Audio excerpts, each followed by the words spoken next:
Okay, our wonderful next author is A Ries. Ben lives in Alexandria, Virginia. His work has been adapted on CreepyPod, the NoSleep Podcast, and many other outlets. In 2025 and 2026, he published 2 interconnected written compilations, Friends, Lovers, and Other Gaslighters, and Visions from the Phantom Line, and they're both excellent. I can't wait to talk to him, so let's just get him in. Here he is. Got so many notes. Hello. Let's see. Yeah, here I am. Can I just off the top say that we have been so jealous of your lighting? Look at that setup. Look at it. We've been saying, what, we were going to have to ask Ben, how do you look so perfect? Look at you. I don't know. Maybe it's the cat. He just is. I appreciate it. I assume y'all can hear me this time. We can hear him fine. The chat can hear you. Yeah. All good. Well, if I could just say before we do the questions that I appreciate you putting on this event, and it's really flattering to be featured in the same event as these other authors. It's remarkable how much of a percentage of my life I've spent listening to stories by the people who have presented or are going to be presenting or who are in the audience. How many hours of podcast stories I've heard from them all. So it's really nice to be here. Oh, thank you for saying. And it's wonderful to find out that they're such lovely people as well, isn't it? I forgot to show, this was for Jess. This is something that Jess made. I know we're about 10 minutes late, but there it is. I guess in the same moment, I'll show you something that Ben made. Ooh. Well, an artist I hired made that cover, but yes. Fantastic book. Fun topic. Thank you. Library field. It's a fantastic cover, but I have to tell a lot of people who check out books that the author did not make the cover, so just because a book is no longer under copyright protection does not mean you can take the artwork from it. Long side conversation about that. I know random things about people who work in the book artist industry. Alright, so now that we're settled, Ben is here. I guess we can get started with maybe some just a little easy questions. What is some of your favorite horror things to watch, read, whatever genre it is, and within horror? Do you have something that you like? Yeah, the NoSleep Podcast. I've been listening to that religiously for quite some time. It was what inspired me to try writing. It felt immensely fulfilling to have them actually accept some of my work. That was the first podcast acceptance I had. I actually wrote a couple of stories and submitted them to the NoSleep Podcast, having been inspired by the podcast to write. And I then freaked out and thought they were terrible and sent an email asking to retract them. And I then didn't hear anything for about 10 months. And they responded saying, actually, we'd like to use these. Are you sure you want to retract them? And at that point, I reread them and realized they were fine and reversed the retraction. And that resulted in them being aired. And that was a huge deal to me, obviously. I've been writing up my thoughts about the show relatively regularly for a long time. It's just something I do for fun. I keep track of everything I consume. I keep track of all the movies I've watched, every album I've heard, every song I've listened to. I'm very systemic about it and using different platforms. And kind of along with that, I always write up my thoughts when I listen to an episode, and that's been fun. And now that my wife and I are raising a 1.5-year-old, I don't have time for very many hobbies, and this is kind of the one hobby I've kept. So that would be my answer. Very nice, very nice. Goodness. I think everyone has gotten a lot of inspiration from the NoSleep Podcast in one way or another. It's definitely been very wide-reaching, and it has fostered quite a great community, at least in my opinion. Everybody here is awesome. So, I also like to keep track of everything that I've ever read and watched, and it's all cataloged up a lot in a way where no one will ever look at it in my Excel spreadsheets. But At least I'm not the only one. Yeah. Yes. No, my spouse gets into an argument with me. She said, "Why is that movie an A and that movie is an A plus?" I said, "You don't get it." Understood. Let me think. Getting along with, you kind of mentioned you were raising a 1.5-year-old, correct? Yeah. How does that fit in with your writing life? It's a good question. I've reduced my writing because of that. Obviously, she comes first, and I have to focus on that. I had to, back out of this for a bit to rock her to sleep. And that actually had a big role in me choosing to move forward with publishing books, because these 2 books that I've self-published, collections of stories that I wrote previously, that requires a different type of creative energy, like putting it together, getting the cover art, editing it, reworking a lot of the stories.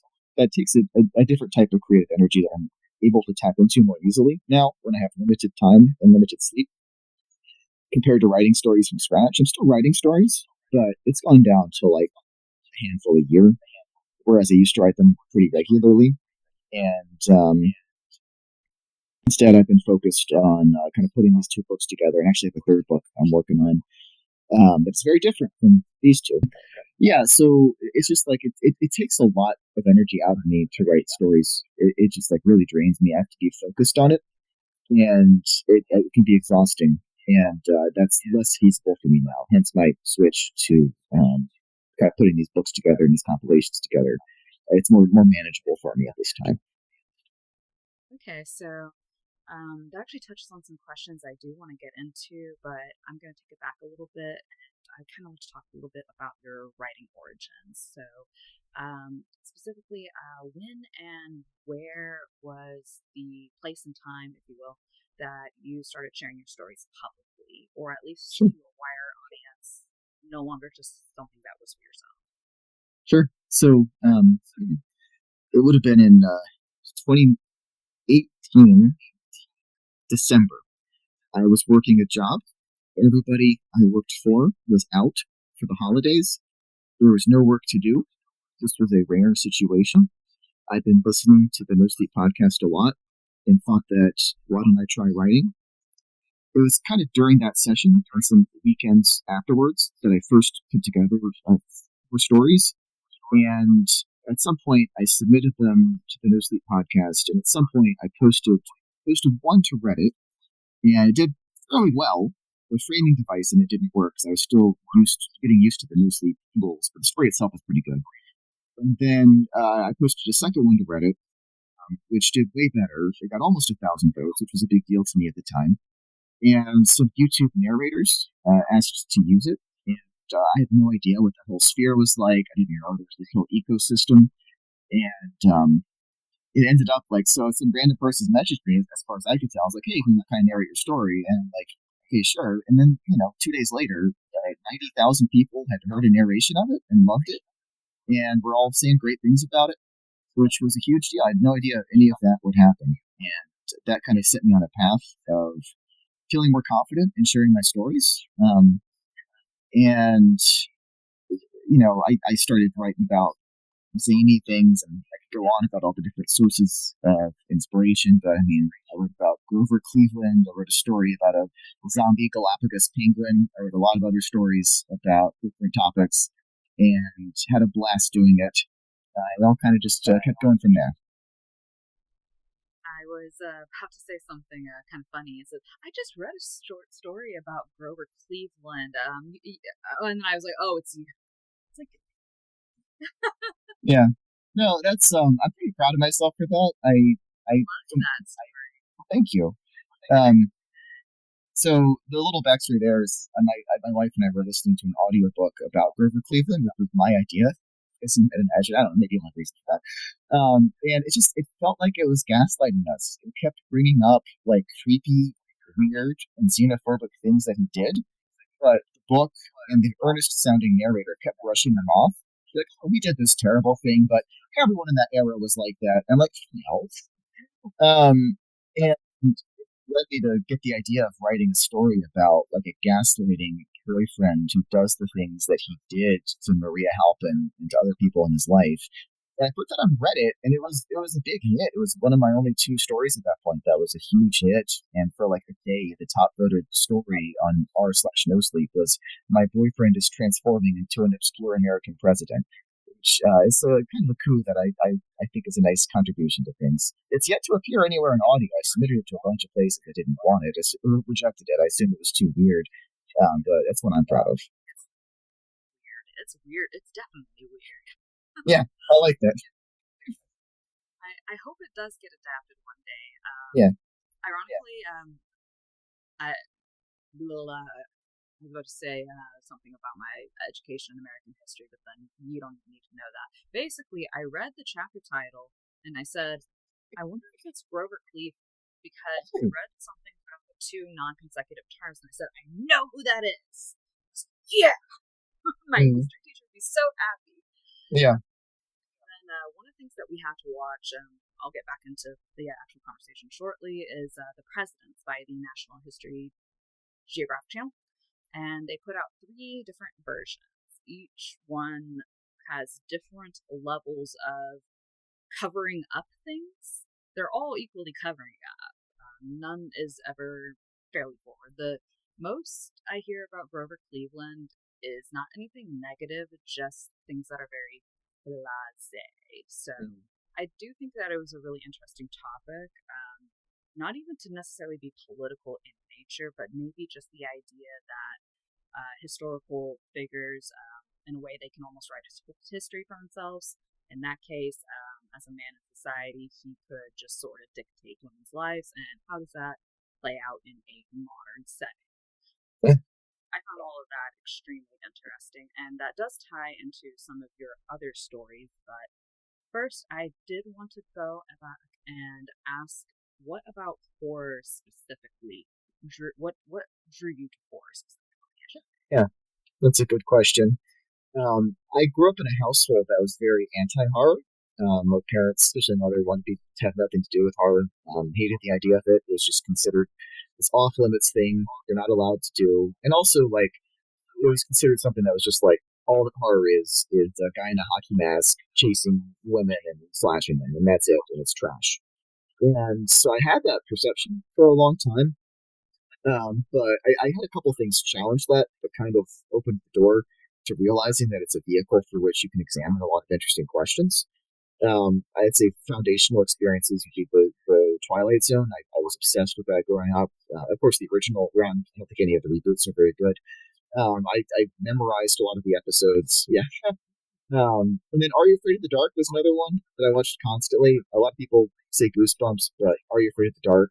I don't know how, the water demon one from season 5, episode 1. I know the show pretty well. I don't know how that was on a kids channel. It's insane that was on a kids channel. Tale of the Dead Man Float is the name of the episode. You watched that particular episode, or?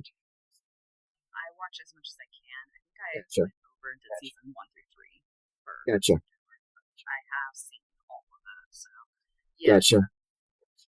For how I came across it, I did traditionally read Goosebumps first, but in my adult life, I said, I actually want to read horror that was intended, or watch horror that was intended for a younger audience, and then Are You Afraid of the Dark came up, and yeah, it's very interesting. Very interesting take on what is the kids can handle. Yeah, and those are all good points. And to kind of finish the answer, over time, I steadily kind of put my toe in the water and explored more and more, and just steadily realized that there's so much more to it. And even the horror movies that have reputations for being pretty kind of dumb or not all that deep, many of the Friday the 13th sequels kind of have a reputation for that. There really is a lot going on in them. I wouldn't say all of them. Jason Takes Manhattan, Jason X, not so much, but a lot of them really do have a lot that's happening. I find all the different tropes to be fascinating, and the way they bounce off each other, and the way you can kind of read where society is at any given moment in time, given how they're testing these different ideas. and how they work thematically. And a lot of that had an influence on my writing. Actually, the very last story in Friends, Lovers, Other Gaslighters is kind of like influenced by the slasher genre and what sort of tropes in it. There's a conversation at the beginning between two characters that touches up on all of that. I find all that really interesting. I agree. I definitely agree. There's a lot more going on under the surface to horror. As you put it, just a guy in a hockey mask. There's a lot of resistance from society about horror, and from different sectors of life, just because the basic surface level idea of what horror is. But I do think a lot of us have found that there is something more to it, something worth exploring, something worth trying to write in, and kind of discover things along the way as we go. So that was a very great answer. Thank you. Yeah, I agree with your summation as well. And, yeah. Did you hear me? I'm trying to read my handwriting. Okay, I'm not going to ask that question. I crossed that out. Okay. I am curious, what out of everything that you have written, what would you consider to be your first success? Something that you define as being personally successful to you? I would say that you said first success, or the first one I had. That was I'd probably go with Muck, which is I think the third story in the book I wrote in blog, if you want to abbreviate it. That's a story that means a lot to me because it in terms of like success, it was on the NoSleep Podcast. It was the first one on there. I still remember the 4-hour drive I was on. I saw that it came out that morning. I downloaded the episode, and began the drive and listened to the adaptation when it appeared. And I was so nervous. This was the first time my work had been adapted in a podcast. I'd had like solo YouTube narrators do like one or two before, but that was it. This was a story I had freaked out about, asked to have retracted initially because I was so worried. It touches up on some political issues and I was like overanalyzing it honestly about like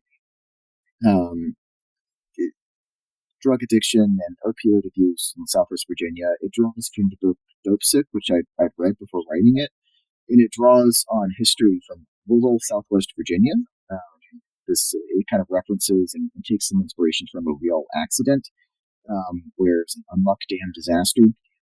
And I remember listening to the episode, and I was so nervous, and like it didn't help that like the story that was like 2 stories before it on the episode was a childbirth gone horribly wrong, which like imagine that might be scarier, even scarier to female listeners than to me, but it was still pretty miserable to hear about. The one before that was Mother Maggie's, which has really perverse body horror involved with people adults being forced to like breastfeed from some monstrous creature. And it was just like, oh my gosh, like it was like tearing me up. I was like so nervous the whole time that about my story, and I heard it, and I was like, practically held my breath the whole time, thinking like this is going to be terrible, my writing's going to be bad. But not only, as you would expect, was the production magnificent. Atticus Jackson's amazing in that one, as he always is.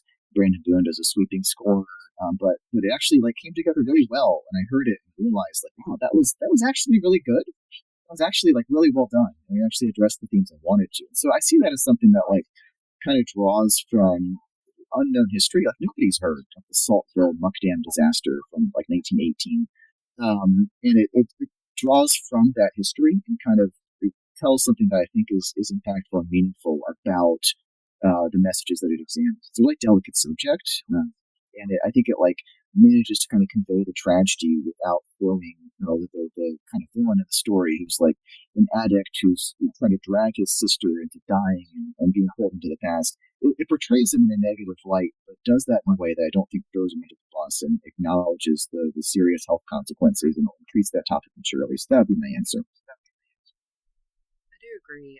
I read Muck, and I thought, yes, that the way that character was portrayed was handled very well, very, very sensitively, and it gave the overall story a lot more depth for me versus just the stereotypical addict. The addict stereotypically never recovers and is the worst person. That kind of stereotype that I'm used to seeing. So I did really like that in the book. You touched on about nervousness about getting your stories adapted for audio and having stories adapted by YouTube audio. I'm actually kind of curious. So, Friends, Lovers, and Other Gaslighters has an audio book adaptation, and you also have stories that are adapted by podcasts, YouTube. Can you share what it was like getting those processes done? How was it similar, different? Just overall, what was that like? Sure. So, how was good getting those processes done?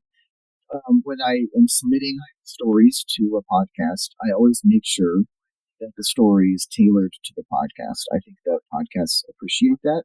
With the NoSleep podcast, they like having a lot of characters. They like the characters being distinct and having personalities. So if that's something I want to send to the NoSleep podcast, that's kind of how I focus it. CreepyPod, which I think has done the most of mine. They do sing the narrator stories, and so I try to rewrite the story to have it one narrator in it for Creepy, and that takes some work. But in terms of like different processes, as in so that's podcasts, and then like YouTube narrators, that's a whole thing. There's some people I don't work with because they've been incredibly accused of serious crimes, and I don't respond to their messages anymore. There's other people who do fine, and I make sure they don't use AI voices, especially. If they're not using AI voices, I'm pretty generous in terms of if they ask permission, letting me do my story. And then I want to go down the route. There was one podcast that's pretty big that I had an absolutely terrible experience with. They did a great job with me and my sense work, but they completely dropped the ball with mine. They were very, very rude about it, but I don't necessarily go down that route. And then in terms of the audio adaptation,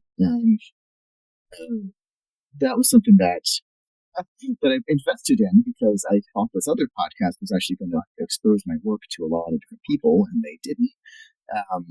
But it was fun. It was fun. It was expensive, but like it was fun because when you do ACX, which is how Amazon, if you go through Amazon to do audio productions, you basically like put an excerpt up, and then voice actors audition. And like I didn't know how rapid it was. I had it up for 1 day, and I log in, and there's like 25 to 30 actresses who were auditioning and had read the little excerpt I put up, which was from Muck actually. And you kind of get to choose between them. It's amazing, like the quality of people, the quality of their acting, I should say. And there's like so many people are eager to do work and are willing to put themselves out there and try out. Like I didn't anticipate that. All I have to do is say, "Hey, I'm willing to pay to hire a voice actress to narrate this book," and suddenly there's flooded with professional people who are kind of fighting over it. And I was really happy with the voice actress I picked. I thought she did a magnificent job. She had an extraordinarily difficult job because this is a short story compilation with only a few recurring characters. There's dozens and dozens of characters. A lot of them are male. Most of them are female. I have mostly female characters in my stories. But she had a huge task ahead of her. I thought she knocked it out of the park. I have not found that people who got the audiobook agree with that, but I think that a lot of people's expectations are unrealistic. Like the one detailed review I got was somebody saying that like these stories should have had full cast auditions, which like if you know anything about the economics of this, that is completely impossible. But maybe the NoSleep podcast kind of spoils people a bit with how high quality its productions are. I don't know. That's baffling. Have you ever listened to a regular audiobook? It's just a person reading. There are people on the opposite side that get mad if there's a little jingle at the start of every chapter in their audiobook. So that's weird. You think people would be aware of that? That sounds like a vast amount of experience, good, bad, all around. So yeah. I would like to talk now about Friends, Lovers, and Other Gaslighters. That is your first collection that you have put out. To my understanding, it is also a companion novel to your recently published Visions from the Phantom Line.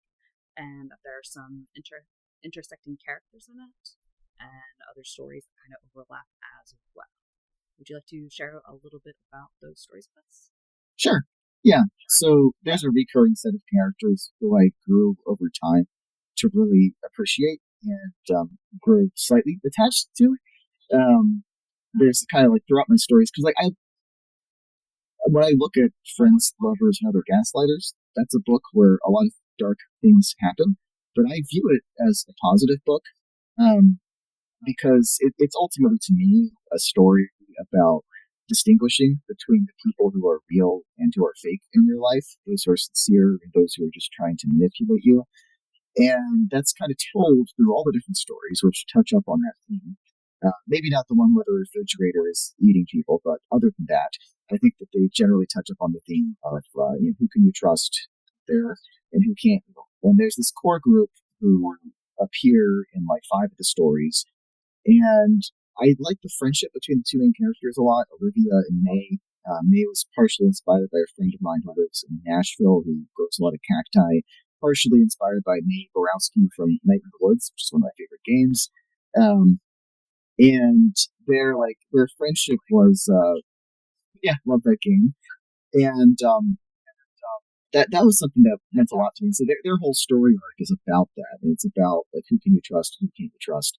And in the last epilogue at the end of the book, or the epilogue there, it's just a couple of pages long, is essentially like these characters narrowly avoiding disaster without realizing it. What keeps steering them away from disaster is the attachment they have to each other and their loyalty to each other.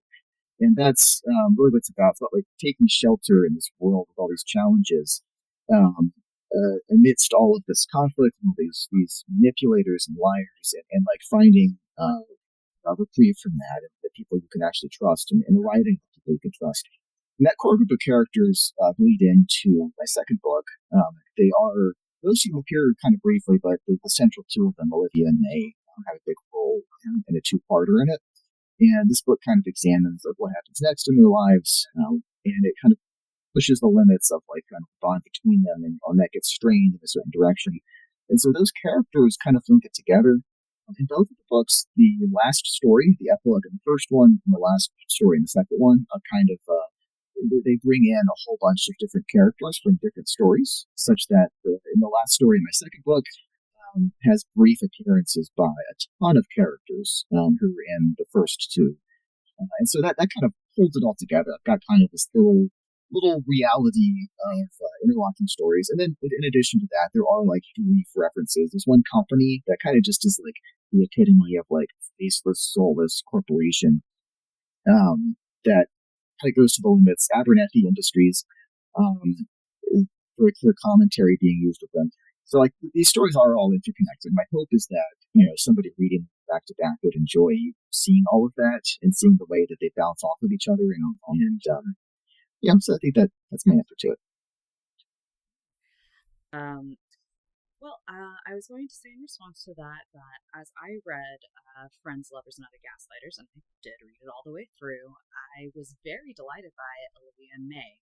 I thought that it was just such a fantastic idea that someone would wake up, see zippers on other people, have absolutely freak out about it, and then their best friend is just, we're going to figure this out, it's fine, it's okay, and then not to spoil anything, that story gets resolved, and I'll just simply say something similar happens again, and she's completely prepared for it. It's like, it's sort of not the thing that you would sort of expect from most of these stories. Most of the time, the friends are either absent or they freak out, or they're a victim to whatever is going on. And I thought that it was very unique that in these stories we have a friendship, two people in a friendship that is also growing as it progresses, that are kind of fighting against the various things that they have to deal with. Corporate nonsense. Yeah. I'm really glad that stood out to you. The friendship between them is something I really like about my own work, is exploring that and the way that they're there for each other and look out for each other. And their dynamic is like, Olivia's always like, you've got these problems, you've got these issues, and kind of lacks self-confidence. May kind of helps her out and kind of, gives her a lot of support. And Olivia usually then rises up and actually like kind of saves the day or saves herself at the end.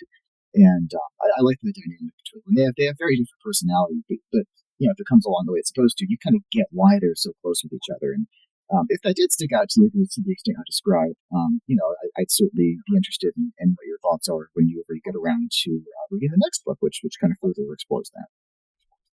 It's on my to read list. Right. I think we are close to running out of time. Okay. Um, so the last thing that we would like to talk with you about is about your future projects and things that you're currently working on. I know that you published recently, back in March, Visions from the Phantom Line, but you have kind of touched on that already. If you want to talk about that a little bit more, tell people you should read it, or anything else that you have going on that you would like to share.